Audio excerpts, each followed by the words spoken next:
तो आज मैं स्क्विड गेम वेब सीरीज़ की थर्ड और आखिरी पार्ट को एक्सप्लेन करूंगी। और अगर आपने शुरू के 2 पार्ट नहीं देखा है तो पहले उसे देखो, नहीं तो कुछ भी समझ में नहीं आएगा। ओके, तो without wasting time let's start the video.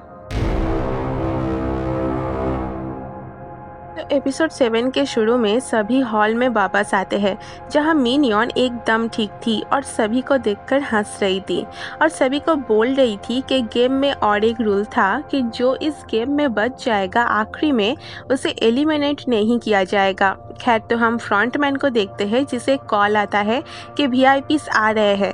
तभी फ्रंटमैन समझ जाता है कि रूम में कोई है और वो पिस्तौल लेकर उसे ढूंढने लगता है। बट तभी उसे और एक कॉल आता है कि समुद्र के किनारे किसी का डेड बॉडी मिला है, जो कि एक डिटेक्टिव का है। देन हम उस लाश को देखते हैं जो कि डिटेक्टिव ने मार के उसके कपड़े के अंदर अपना आईडी डालकर पानी में फेंक दिया था। बट शक्ल पहचान में नहीं आ रहा था, इसीलिए फ्रंटमैन उसे ही डिटेक्टिव समझ लेता है। उधर फ्रंटमैन वीआईपीस को अटेंड करने चला जाता है तो सारे वीआईपीस मार्क्स में थे और फ्रंटमैन बोलता है कि किसी वजह से उसका बॉस नहीं आ पाया, इसीलिए अब वो ही सबको अटेंड करेगा। देन वो सारे वीआईपीस को लेकर एक हॉल रूम में जाता है जहां उन लोगों की सुविधा के लिए हर चीज़ मौजूद था। उधर हॉल में हम एक प्लेयर को देखते हैं जो पिछले वाली गेम में अपनी बीवी को खो चुका है। वो सभी को बोलता है कि और एक गेम किसी को भी नहीं खेलना चाहिए और सभी को वोटिंग करना चाहिए। और शैंग हू इसे सुनकर बहुत गुस्सा करता है क्योंकि वो बहुत मुश्किल से यहाँ तक पहुँचा है, अब इसे वो खोना नहीं चाहता था। दिन रात में वो आदमी खुद को ही ख़त्म कर देता है, जिससे वीआईपीस देखकर खुश हो रहे थे। उधर डिटेक्टिव एक वर्कर को बेहोश करके उसके कपड़े पहन के वीआईपीस के हॉल में आ जाते हैं। फ्रंटमैन वीआईपीस का बहुत ख्याल रख रहे थे कि उन्हें कोई भी तकलीफ ना हो। उस तरफ गेम में अब सिर्फ 16 प्लेयर ही बचे हुए थे, तो सभी प्लेयर्स को एक जगह पे लाया जाता है जहां 16 नंबर के कोट थे, जो कि उससे उस नंबर को चूज करके पहनना है। तो सभी अपना अपना नंबर ले लेते हैं। तो गी होन नंबर 1 को लेने जा रहा था, बट तभी एक आदमी अपने साथ 16 नंबर की कोट को एक्सचेंज करने बोलता है, जिसे गी होन मान जाता है। देन गेम शुरू होती है। इसमें एक ब्रिज था जिसमें 2 टाइप का ग्लास लगा हुआ था, एक स्ट्रॉन्ग था और एक कमज़ोर। तो इन लोगों को उस पर चल के दूसरी साइड पे जाना था और इसमें लास्ट लोगों की नंबर में ही फ़ायदा था, क्योंकि जो जो लोग आगे जाते रहेंगे उन्हें पता चलेगा कौन सा स्ट्रॉन्ग है और कौन सा कमज़ोर। तो धीरे धीरे एक एक करके सभी आगे जाने लगते हैं और कमज़ोर ग्लास पे चलने से कुछ लोगों की मौत भी होती है। उधर डियोक्सू एक आदमी को धक्का देता है, जिससे वो आदमी नीचे गिर जाता है। देन मिनियन उसके पास आकर बोलती है कि वो उसे तो ये गेम जीतने नहीं देगी। तो वो डियोक्सू को लेकर आगे छलांग लगा देती है और दोनों की नीचे गिरने के कारण मौत हो जाती है। दिन गेम में अब सिर्फ 4 ही लोग बचे थे, तो उनमें एक आदमी पहले ग्लास फैक्ट्री में काम करता था, तो उसे इसके बारे में अंदाज़ा था। तो वो आदमी ग्लास पहचान कर से ही ग्लास पे ही छलांग मार रहा था। उसके पीछे पीछे बाकी सब आते हैं। उधर एक वीआईपी डिटेक्टिव को एक रूम में ले जाकर इंटीमेट होने के लिए फोर्स करता है, बट डिटेक्टिव उसे वहीं पे पीट कर वहाँ से चला जाता है। उस तरफ वीआईपीस के कहने पर ब्रिज की लाइट को ऑफ कर देते हैं, क्योंकि वो आदमी ग्लास को पहचान ले रहा था, इसीलिए इसी वजह से वो प्लेयर वहीं एक ग्लास पे रुक जाता है, आगे नहीं बढ़ता। उधर टाइम भी अब खत्म हो रही थी, ये सैंग उस आदमी को धक्का दे देता है। गी हुन और सी ब्योक ये सब देखकर सरप्राइज्ड हो जाता है और गी हुन को यकीन नहीं होता कि उसका दोस्त ऐसा भी कर सकता है। देन वो लोग ब्रिज क्रॉस कर लेते हैं। देन उस ब्रिज को ही ब्लास्ट कर देते हैं, जिससे वो तीनों भी जख्मी हो जाते हैं। उधर फ्रंटमैन को पता लगता है कि एक वीआईपी पर किसी ने हमला किया है, तो वो हर जगह उसे ढूंढने लगता है और उसे पता लगता है कि डिटेक्टिव सीक्रेट डोर से भाग गया है। देन हम डिटेक्टिव को देखते हैं जो कि स्क्विड गेम से थोड़ी दूर किनारे के पास था और फ्रंटमैन अपने आदमियों के साथ उसका पीछा करता है। और इसी के साथ साथ एपिसोड 7 भी यहीं पे ख़त्म हो जाती है। एपिसोड 8 के शुरू में तीनों हॉल में आ जाते हैं और गी हुन सैंग हू से बहस करता है कि वो कैसे धक्का दे दिया उस आदमी को। ये सब सुनकर सैंग हू भी गुस्सा करता है और दोनों के बीच बहुत ज़्यादा झगड़ा हो जाती है। तभी वहाँ मार्क्समैन आते हैं जो उन तीनों के लिए न्यू कपड़े लाए थे और उन तीनों के लिए कुछ खास था ये बोलकर वहाँ से चला जाता है। उधर हम डिटेक्टिव को देखते हैं जो अपने ऑफिसर को फ़ोन करके गेम के बारे में सब कुछ बोल देता है, बट नेटवर्क इशू की वजह से फ़ोन कट हो जाती है। तभी फ्रंटमैन डिटेक्टिव को ढूंढ के उसके सामने आ जाता है, बट उसके आदमियों से डिटेक्टिव को मारने से रोकता है और फिर फ्रंटमैन अपना मास्क हटाता है और उसे देखकर डिटेक्टिव बहुत ही शॉक्ड था क्योंकि फ्रंटमैन ही डिटेक्टिव का भाई है। फ्रंटमैन डिटेक्टिव को अपने साथ चलने बोलता है, बट डिटेक्टिव उसे मना कर देता है और फ्रंटमैन डिटेक्टिव को शूट करके मार देता है। उधर हॉल में तीनों प्लेयर तैयार हो रहे थे और सी पियोंग बहुत ज़्यादा दर्द में थी क्योंकि जब ग्लास टूटा था तब उसे ग्लास आकर लग चुका था। देन सभी रेडी होने के बाद उन लोगों को एक डिनर पे लाया जाता है। देन डिनर के बाद सभी को एक नाइफ दिया जाता है जो कि अगला गेम था कि उनमें से किसी को ख़त्म करना।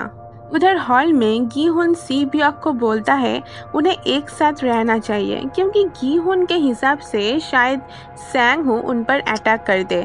देन बातें करते करते सी ब्योंग गी हुन से एक प्रॉमिस करने बोलती है कि उन दोनों में से जो कोई भी बचेगा वो दूसरे के फैमिली की ख्याल रखेगा, तो गी हुन भी उसको प्रॉमिस कर देता है। उधर बाद में जब सैंग हू सो रहा था तब गी हुन सोचता है कि उसे अब मारना चाहिए, बट सी ब्योक उसे रोकती है ये बोलकर कि तुम ऐसे इंसान नहीं हो। और तभी सी ब्योक को बहुत दर्द होने लगता है और गी हुन डोर के पास जाकर हेल्प मांगने लगता है और मार्क्समैन एक कॉफिन को लेकर आते हैं। जब गी हुन पीछे मुड़ के देखा तब सैंग हू ने सी ब्योक को मार दिया था। उसे देखकर गी हुन गुस्से में उसे मारने जाता है, बट मार्क्समैन उन दोनों को रोक देता है और इसी के साथ साथ एपिसोड 8 भी यहीं पे खत्म हो जाती है। एपिसोड 9 के शुरू में दोनों प्लेयर को आखिरी गेम के लिए प्लेग्राउंड में लाया जाता है। वह उसे स्क्विड गेम को खेलना था। गेम में गी हुन ऑफेंसिव चुनता है और सैंग हू डिफेंस करेगा। गेम था गी हुन स्टार्टिंग पॉइंट से लास्ट पॉइंट तक जाना है और सैंग हू को उसे रोकना है। तो गेम शुरू होने से पहले गी हुन सैंग हू से पूछता है कि उसने सी ब्योक को क्यों मारा, तो सैंग हू बोलता है उसे गी हुन को नहीं मारना था और वो वैसे भी दर्द में मरी जाती इसीलिए। तो अब गेम शुरू होती है और गी हुन आधे रास्ते तक पहुंच जाता है और सैंग हू उसे रोकने की कोशिश करता है और दोनों के बीच एक बहुत बड़ी लड़ाई हो जाती है जिसमें गी हुन सैंग हू को गिरा देता है। गी हुन भी जख्मी था जो कि सैंग हू हार चुका था, तो एक मार्क्समैन आकर उसे मारने ही वाला होता है। तभी गी हुन बोलता है वो गेम को ख़त्म नहीं करेगा। ये सुनकर सारे वीआईपीज बहुत शॉक थे क्योंकि आखिर कोई आदमी कैसे इतने सारे रुपए को मना कर सकता है। गी हुन सैंग हू से बोलता है कि अभी भी दोनों एक साथ वोटिंग करके इस गेम को यहीं पे ख़त्म कर सकता है। इसे सुनकर सैंग हू बहुत ज़्यादा इमोशनल हो जाता है और बोलता है कि उनके बचपन के दिन ही सबसे अच्छे थे और अपने आप को मार देता है ये बोलकर कि गी हुन उसके माँ का ख्याल रखे। और इसी के साथ साथ गी हुन जीत जाता है और उसका प्राइस मनी था 45 बिलियन वॉन। देन फ्रंटमैन गी हुन को कार से छोड़ने जा रहा था, तो तभी गी हुन पूछता है कि वो लोग ऐसा क्यों करते हैं। तो फ्रंटमैन का कहना था कि ये सब उनके लिए एक जुआ है। जहां लोग रेस में घोड़ों पे पैसे लगा रहे थे, वैसे ही यहाँ इंसान के ऊपर जुआ खेला जाता है। फिर एक बेहोश वाली गैस से गी हुन को बेहोश करके छोड़ दिया जाता है एक एटीएम कार्ड के साथ। गी हुन उस एटीएम से कुछ पैसे निकलकर घर जाने लगते हैं, जहां रास्ते में उसे सैंग हू की मॉम मिलती है। वो बोलती है गी हुन की मॉम बहुत दिनों तक मार्केट में नहीं आई है और सैंग हू के बारे में भी पूछती है कि उसके बारे में गी हुन कुछ जानता है क्या। तो कुछ भी आंसर ना देकर गी हुन घर चला जाता है। गी हुन को घर में अपने मॉम की डेड बॉडी मिलती है जो कि उस बीमारी के चलते उनकी मौत हो गई थी। गी हुन इसे बहुत ज़्यादा टूट जाता है और वो बहुत रोता है। फिर हम गीहुन को देखते हैं पूरे 1 साल के बाद। वो अभी तक ही गरीब इंसान की तरह ही रह रहा था। उसने 45 बिलियन वॉन को हाथ भी नहीं लगाया था। तो गीहुन के पास एक औरत आती है जो उसको फ्लावर खरीदने बोल रही थी। गीहुन कुछ पैसे देकर खरीद लेता है।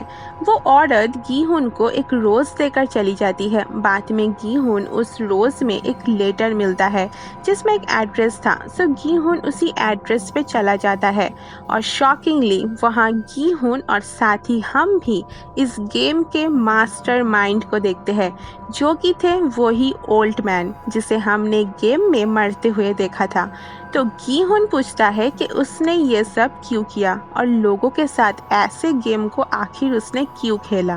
तो बेसिकली ओल्ड मैन बहुत अमीर था, उसके पास बहुत पैसे तो थे बट लाइफ में कोई भी एंजॉयमेंट नहीं था। सो वो और दूसरे बहुत रिचेस्ट मैन मिलकर ये प्लान बनाया स्क्विड गेम का, जहां वो लोग गरीब लोगों को ढूंढ कर लेकर आता था। देन बचपन की कुछ गेम को खतरनाक टाइप का खेल के उसका मज़ा लेता था। ओल्ड मैन के सब बाकी वीआईपीज और ओल्ड मैन का ये भी मानना था कि लोगों में कोई भी इंसानियत नहीं है, सभी खुद के बारे में ही सोचते हैं और इसीलिए वो एक गेम भी खेलता है गीहुन के साथ। तो बाहर इतनी ठंड में एक गरीब आदमी बैठा हुआ था और शर्त ये था कि अगर 12 बजे से पहले उसको मदद मिल जाए तो गीहुन जीत जाएगा और नहीं तो ओल्ड मैन जीत जाएगा। बट उस आदमी को एक लड़की मदद करती है पुलिस को बुलाकर 12 बजे से पहले। मतलब अभी भी लोगों में अच्छा ही मौजूद था। बट सैडली अब ये देखने के लिए ओल्ड मैन ही नहीं रहा, तब तक वो मर चुका था अपनी बीमारियों से। तो फिर गीहुन वहाँ से चला जाता है। फिर वहाँ पर फ्रंटमैन आकर ओल्ड मैन की आंखें बंद कर देता है। देन गीहुन एक नया हेयर कट करवाता है अपने बालों को लाल रंग में। फिर ऑर्फनेज जाकर सी पियोंग के भाई को ले आता है। देन उसे सैंग हो की मॉम के पास छोड़ देता है उसको देखभाल करने के लिए और ज़्यादा टाइम सैंग हो के मॉम को ढेर सारा पैसे भी दे जाता है। बाद में गीहुन अपनी बेटी से मिलने जाता है बट उसे स्टेशन पे वही आदमी देखता है जो कि पहले उसके साथ गेम खेला था। बट गीहुन के पहुंचने से पहले ही वो आदमी चला जाता है और गीहुन उस आदमी से उस कार्ड को छीन लेता है और बोलता है कभी भी स्क्विड गेम में मत जाना। नेक्स्ट सीन में गीहुन एयरपोर्ट में था, तभी वो उस कार्ड पे लिखा हुआ नंबर पे फ़ोन करता है और फ्रंटमैन उसको पहचान लेता है और धमकाता भी है कि इससे दूर रहो। फिर गीहुन अपने बेटी के पास ना जाकर वापस स्क्विड गेम के पीछे जाने लगता है और इसी के साथ साथ ये सीरीज़ भी यहीं पे ख़त्म हो जाती है। तो दोस्तों चलिए आज के लिए बस इतना ही। अगर आपको मेरी वीडियो पसंद आई तो लाइक कमेंट शेयर करना और अगर आप चैनल में नए हो तो सब्सक्राइब कर देना। मैं आपसे फिर मिलूंगी कोई और एक्सप्लेनेशन के साथ। तब तक के लिए सभी अपना ख्याल रखना। Bye bye.